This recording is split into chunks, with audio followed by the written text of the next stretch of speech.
Hello friends, आज की इस क्लास में हम लोग देखेंगे पॉकेट जीके पढ़ने वाले हैं और आज से ही स्टार्ट हो रहा है। ठीक है ना। तो सर का ये जो सामान्य ज्ञान है पॉकेट जीके खान सर का, उसी को हम लोग देखने वाले हैं डेली के डेली और उसी को अच्छे से याद करेंगे। मतलब ऐसे पढ़ना है ना कि एक भी इसमें का कोई शब्द ना छूटे। ठीक है ना। तो चलिए स्टार्ट करते हैं और अगर आपको अच्छा लगेगा तो प्लीज़ मेरा सपोर्ट ज़रूर कीजिएगा। देखिए, आप अपना किताब खोलिए। ठीक है। किताब खोलने के बाद आपको पता चलेगा कि पूरा तात्विक कहीं लिखा हुआ है, उसके बाद अभिलेख लिखा हुआ है। आप देखिएगा ऐसे ही लाइनिंग में लिखा हुआ होगा, अभिलेख भी लिखा हुआ होगा। ठीक है। तो आइए इसको जानते हैं कि ये क्या होता है। और सर का जो बुक है ना, फर्स्ट लाइन फर्स्ट पेज में देखिएगा, जहाँ से पूरा तात्विक स्रोत स्टार्ट है वहाँ से देखिएगा कि सर के किताब में ये चीज़ें लिखी हुई हैं। कैसे? देखिए, कह रहा है पूरा तात्विक स्रोतों के अंतर्गत, पूरा तात्विक स्रोतों के अंतर्गत सर्वाधिक महत्वपूर्ण स्रोत अभिलेख हैं। अभिलेख पाषाण शिलाओं, स्तंभों, ताम्रपत्रों, दीवारों, मुद्राओं पर उत्खनित है तथा अभिलेखों के अध्ययन को एपिग्राफी कहते हैं। अगर बहुत ही कमज़ोर से कमज़ोर स्टूडेंट है ना, तो वो धैर्य बना के रखे और बहुत अच्छे से याद करेंगे। एक भी क्वेश्चन इसमें का नहीं छूटेगा और इसको एकदम हलवा बना के हम आपको देने वाले हैं। तो प्लीज़ थोड़ा सा धैर्य रखिए और देखने की कोशिश कीजिए, समझने की कोशिश कीजिए। तो क्या होता है ना कि थोड़ी सी भाषा जो होता है ना टफ हो जाता है। जैसे पूरा तात्विक स्रोत के अंतर्गत, तो हमको यही समझ में नहीं आएगा कि ये पूरा तात्विक क्या होते हैं। तो इस तरीके से थोड़ा सा दिक्कत होने लगता है। तो इसके लिए टेंशन नहीं करना है, इसके लिए बिल्कुल भी टेंशन नहीं करना है। ये पूरा तात्विक स्रोत क्या है, अभिलेख क्या है, सब कुछ अच्छे से हम बताने वाले हैं। ठीक है ना। तो चलिए स्टार्ट करते हैं। देखिए, दो चीज़ को जानना है, एक तो पूरा तात्विक स्रोत और एक जानना है अभिलेख। तो सबसे पहले जानेंगे पूरा तात्विक स्रोत। ठीक है। तो देखिए, पूरा तात्विक स्रोत वे चीज़ें होती हैं जो ज़मीन के नीचे या पुराने स्थानों से मिलती हैं। ठीक है। और हमें पुराने समय के लोगों के जीवन के बारे में जानकारी देती हैं। ये चीज़ें हमें बताती हैं कि लोग कैसे रहते थे, क्या पहनते थे, क्या खाते थे, क्या मानते थे। ठीक है ना। तो देखिए, इस चीज़ में बस एक ही चीज़ को याद रखना है कि पूरा तात्विक स्रोत, जैसे मान लीजिए कि हम लोग का अगर हिस्ट्री की बात करें तो दादाजी कैसे रहते थे, क्या खाते थे।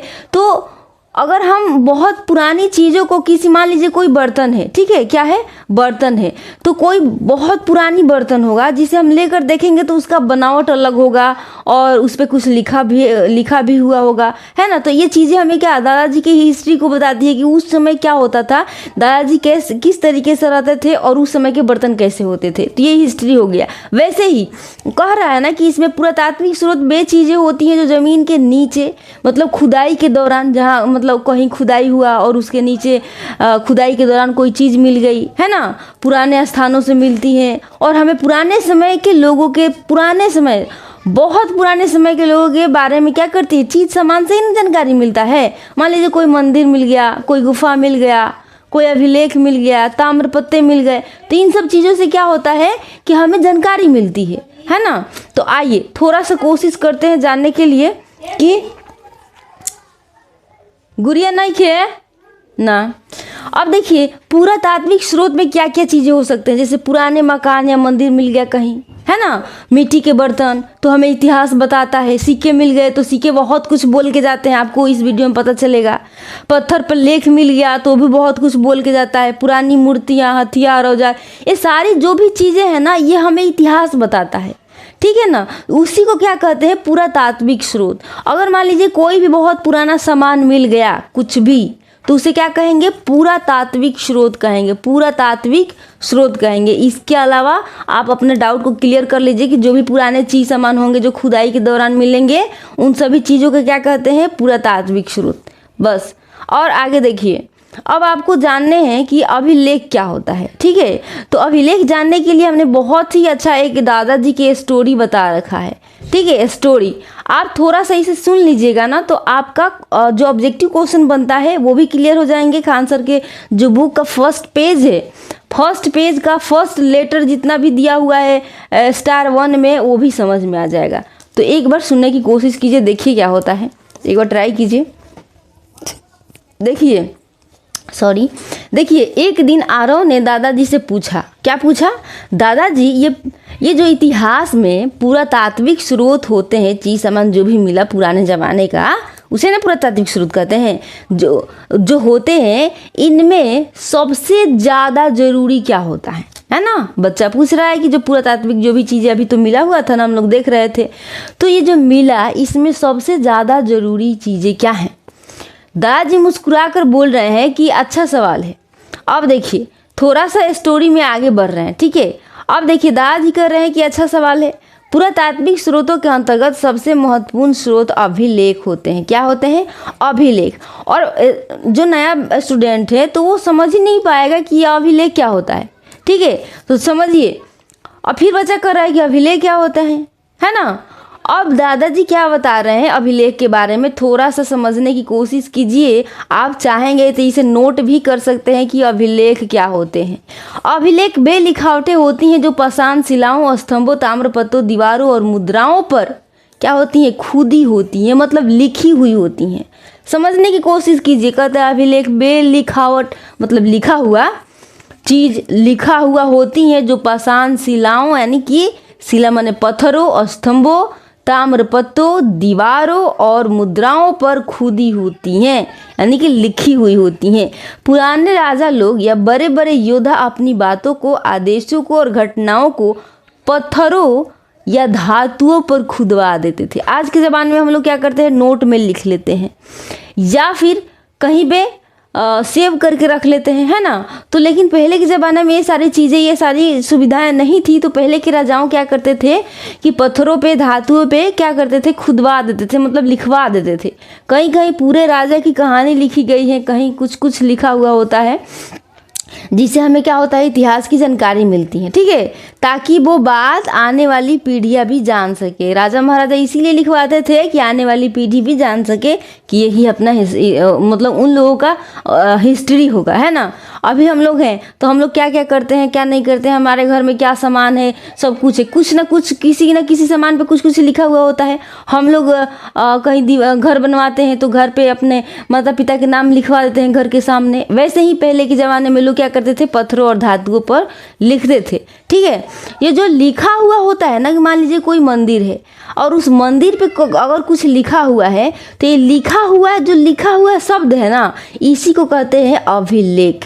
और उस अभिलेख में कुछ भी हो सकता है, संदेश हो सकता है, किसी के स्टोरी हो सकता है, कोई जानकारी हो सकता है, कोई नोट हो सकता है, कुछ भी हो सकता है। समझ गया ना कि अभिलेख क्या होती है? अभिलेख लिखा हुआ, पुरातात्विक जो स्रोत मिलते हैं उस पर लिखा हुआ होता है ना, वही होता है अभिलेख। आइए थोड़ा सा अब आगे बढ़ते हैं, ठीक है। अब देखिए, कहता है कि आरव उत्सुक हुआ तो दादाजी, जो चीज़ें खुदाई में मिलती हैं उनमें ये अभिलेख भी होते हैं? बिल्कुल बिल्कुल होते हैं। जब पुरातात्विक खुदाई करते हैं तो ये अभिलेख मिलते हैं और इनमें हमें बहुत सारी जानकारी मिलती है। अभिलेख में क्या होती हैं? बहुत सारी जानकारियाँ मिलती हैं, जैसे किस समय कौन राजा था, किसने युद्ध लड़ा, कैसी सभ्यता थी, बहुत बहुत बहुत सारी चीज़ें, ठीक है। फिर आरव अब चौंका हुआ है ना। वाह, लेकिन दादाजी इतने पुराने शब्दों को पढ़ते कैसे हैं? आइए, ये तो बहुत ही अच्छा क्वेश्चन है कि ठीक है भाई, पहले के ज़माने में जो भी राजा महाराजा या भी कोई भी कुछ लिख के गया है, कुछ नोट्स दे के गए हैं, तो इसको पढ़ते कैसे हैं? तो दादाजी कह रहे हैं कि इसी काम को एपिग्राफी कहते हैं। इसी जो मान लीजिए कि कोई मंदिर है, मंदिर पे कुछ लिखा हुआ है, जो लिखा हुआ समझ रहा है ना, तो समझिए कि वो क्या किया है? एपिग्राफी का अध्ययन किया है। एपिग्राफी एक लिपि है, समझ रहे हैं ना। ये खास अध्ययन होता है जिसमें विद्वान इन अभिलेखों को पढ़ना और समझना सीखते हैं। पहले लिपि को सीख लेंगे, उसके बाद उन लोगों की लिखावट को समझ में आएगा कि उन लोगों ने क्या लिखा है, क्या बोलना, क्या लिखना चाह रहे थे, मतलब क्या ही संदेश हमको दे कर गए हैं, ठीक है। फिर कहता है कि फिर तो इतिहास किताबों में नहीं, किताबों में कैसे है? दीवारों और पत्थरों में भी लिखा हुआ होता है ना।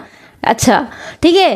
दादाजी हंसते हुए कहा, बिल्कुल, और जो उसे पढ़ना जानता है वही सच्चा इतिहासकार होता है। तो भैया एपिग्राफी लिपि, और देखिए जो इतिहास, मतलब वो जैसे मान लीजिए कि पुरातात्विक स्रोत पे कुछ अभिलेख मिल गया, तो उसको जो पढ़ता है ना, सीखता है, उसको एपिग्राफर भी कहते हैं। उसको क्या कहते हैं? उस लिपि को कहते हैं एक उस जो लिपि है ना, उस लिपि को एपिग्राफी कहते हैं। आज जो पढ़ता है, जो विद्वान बनता है उससे रिलेटेड पढ़ के, तो उसे एपिग्राफर कहते हैं। समझ रहे हो ना? ठीक है, आइए अब हम लोग चलते हैं क्वेश्चन की तरफ कि क्वेश्चन में क्या होता है, हमसे क्वेश्चन बन पाता है या नहीं बन पाता है। तो चलिए आप कमेंट में लिखकर जरूर बताइएगा कि आपने दादाजी की स्टोरी सुनकर कितना क्वेश्चन को सॉल्व किए हैं और कितने सही आंसर दिए हैं। ठीक है, अब देखिए कहता है कि पुरातात्विक स्रोतों में सबसे अधिक महत्वपूर्ण स्रोत कौन सा है? बताइए सबसे अधिक महत्वपूर्ण स्रोत कौन सा है? सबसे महत्वपूर्ण स्रोत है अभिलेख, क्योंकि ये चीज सामान पे, मंदिरों पे, गुफाओं पे लिखा हुआ है ना, तो पढ़ के तो जान जाएंगे ना। तो यही इम्पोर्टेंट सबसे इम्पोर्टेंट स्रोत क्या है? अभिलेख। अब देखिए स्रोत उस समय से भूख रहे हैं, हम बोल रहे हैं स्रोत आप जानते हैं।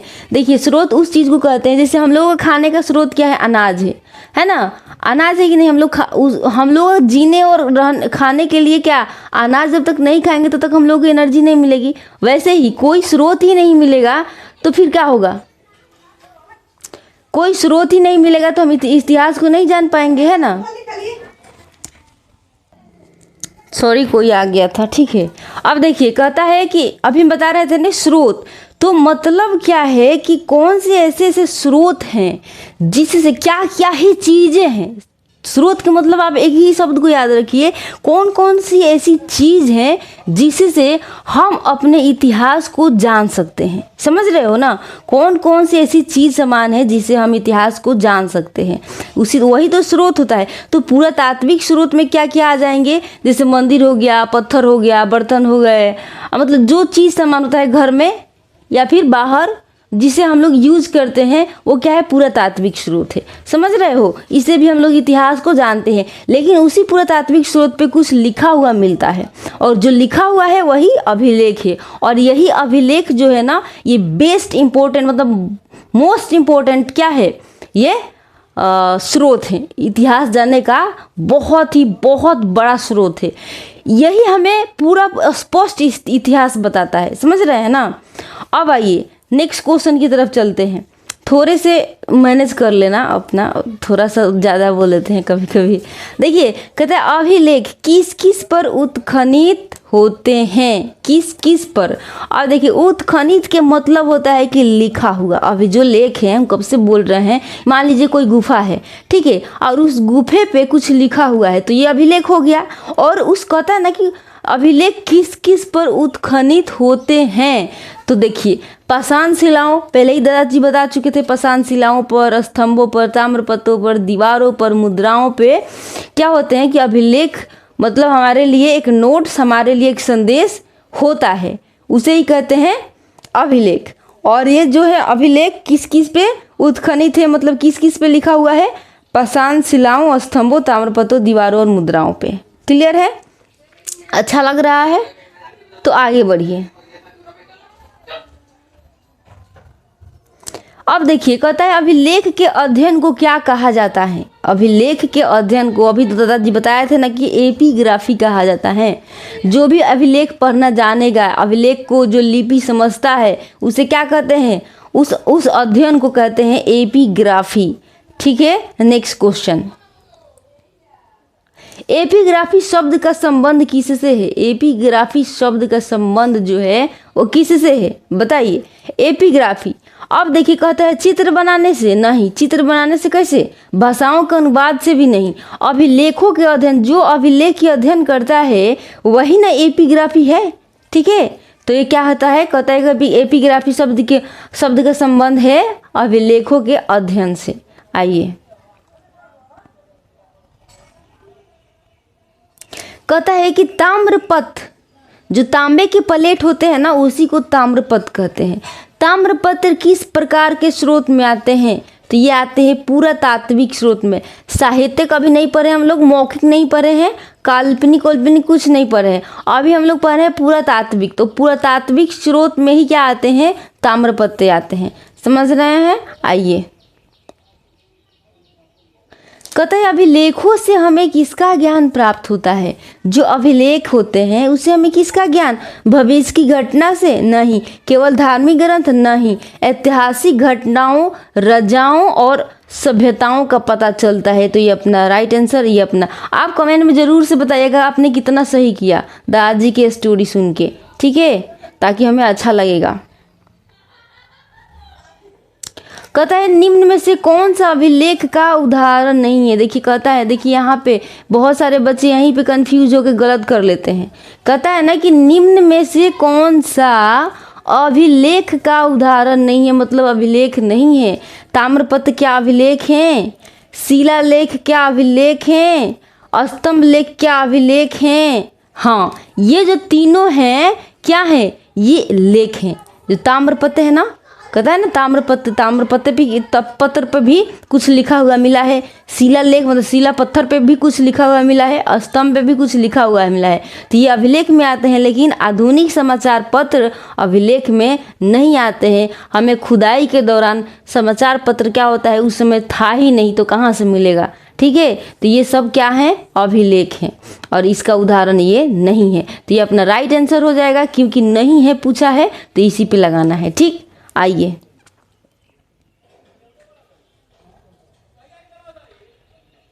कहता है कि अभिलेखों को पढ़ने और समझने के लिए किन विद्वानों की आवश्यकता होती है, बताइए। क्या गणितज्ञ पढ़ता है? क्या भूगोल वेत्ता पढ़ता है? क्या एपिग्राफर पढ़ता है? जी हाँ, एपिग्राफर क्या करता है? अभिलेखों के पढ़ने और समझने की, जो पढ़ता है समझता है उसका विद्वान बनता है। कौन? एपिग्राफर, है ना, दादाजी बताए थे एपिग्राफी के बारे में। कहता है स्तंभ पर उत्कीर्ण मन लिखा हुआ, स्तंभ जो है ना उस पर लिखा हुआ लेख किस श्रेणी में आते हैं? सामाजिक स्रोत में ना, मौखिक में ना, अभिलेखीय स्रोत में हाँ, आइए साहित्यिक स्रोत में भी नहीं। क्यों? अभिलेखीय स्रोत में क्या होता है कि स्तंभों पर क्या होता है? स्तंभों पर लेख में अभिलेख मिलता है ना, उसी कहते हैं। अब आइए एपिग्राफी। कहते हैं एपिग्राफी शब्द किस भाषा से आया है? तो ये ग्रीक भाषा से आया है। इतना याद रखना है कि जो एपिग्राफी शब्द है वो किस भाषा से आया है, तो वो ग्रीक भाषा से आया है, ठीक है। ये दादाजी नहीं बताए थे, लेकिन आपको याद रखना है। अब देखिए नेक्स्ट स्टोरी आ गया ना। नेक्स्ट स्टोरी को पढ़ने और समझने के लिए आपको नेक्स्ट वीडियो देखने होंगे, क्योंकि बहुत ज़्यादा बड़े वीडियो हो जाते हैं। इसलिए आप बस अभी एक स्टेप बढ़े हैं और एक स्टेप के सारे क्वेश्चन को समझ चुके हैं। मैंने पहले उसको समझाया जो खान सर की किताब में है, उसको समझाया। उसके बाद मैंने क्या किया, उसके बाद सारे ऑब्जेक्टिव क्वेश्चन क्लियर करवाए, वो भी कैसे? एक स्टोरी बनाकर दादाजी समझाते चल रहे थे और हम लोग सीखते चल रहे थे, ठीक है। तो अपना ये वाला जो अपना ये वाला स्टार है वो ख़त्म हो गया। एक स्टार अपना हम लोग एक स्टार को पढ़ चुके हैं, एक स्टार में ही ना दिया है। पुरातात्विक स्रोतों के अब देखिए, अब समझिए और मजा आएगा। पुरातात्विक स्रोतों के अंतर्गत सर्वाधिक सबसे ज़्यादा महत्वपूर्ण स्रोत अभिलेख हैं। मैंने बताया था ना, सबसे ज़्यादा इंपॉर्टेंट अभिलेख है, क्योंकि ये तो सटीक जानकारी देता है। अब देखिए अभिलेख पाषाण शिलाओं, स्तंभों, ताम्रपत्रों, दीवारों, मुद्राओं पर क्या उत्खनित मतलब लिखा हुआ है, था नहीं है, ठीक है। अभिलेखों के अध्ययन को एपिग्राफी कहते हैं। अब ये जो शब्द है ना वो आप लोगों को हल्का लगेगा, आसान लगेगा। पहले क्या होता है कि भारी मतलब आसान नहीं लगता है कि ये जो टफ जो शब्द लिखा हुआ है ना मेरे लिए टफ है, समझ में नहीं आता। और आप लोग क्या पुरातात्विक को भी समझ गए हैं, स्रोत को भी समझ गए हैं आने वाला। अब मान लीजिए हम लोग कमाने का स्रोत क्या है, उसको छोड़िए, स्रोत का मतलब ही आप लोग जान लीजिए कि वो सारी चीज़ें जो मिली हैं खुदाई के दौरान, उन्हीं चीज़ों से हम क्या करते हैं, जानकारी इकट्ठा करते हैं, इतिहास को जानते हैं, उसी को स्रोत। और कितने प्रकार के स्रोत हैं आगे आपको मिलेगा पढ़ने के लिए, आप जानेंगे कितने प्रकार के स्रोत होते हैं, ठीक है। चलिए अब ये बता देते हैं कितने प्रकार के स्रोत आप लोगों को पढ़ना है, ताकि आप कंफ्यूजिंग नहीं होंगे। देखिए प्राचीन भारत में सबसे पहले हम लोग पुरातात्विक स्रोत पढ़ रहे हैं, ठीक है। उसके बाद साहित्यिक स्रोत पढ़ेंगे, विदेशी यात्रियों के विवरण पढ़ेंगे, फिर धार्मिक और फिर लौकिक साहित्य पढ़ेंगे। इतना तो अभी हम लोग पुरातात्विक को समझ लिए हैं, ठीक है। और इतना पूरा क्लियर हो गया है। इससे बनने वाला ऑब्जेक्टिव कहेगा कि पुरातात्विक स्रोतों के अंतर्गत सर्वाधिक महत्वपूर्ण स्रोत कौन सा है, और ऑप्शन देगा तो आप अभिलेख मारना है। अभिलेख पाषाण, अभिलेख क्या होता है किन किन पे उत्खनित होता है, तो पाषाण शिलाओं, स्तंभों, दीवारों, मुद्राओं पर उत्खनित होता है। कहेगा कि अभिलेख के अध्ययन को क्या कहते हैं, तो एपिग्राफी कहते हैं। मेरे भाई क्लियर हुआ? अगर आप लोगों को थोड़ा सा भी अच्छा लगा होगा तो प्लीज़ मेरा सपोर्ट करें और इसको आगे बढ़ाएं, अपने मित्रों के पास शेयर करें, ताकि वो भी खान सर के जो बुक हैं उसको देख सके और उसे एकदम आसान से आसान बना सके। Thank you for watching. जय श्री राम।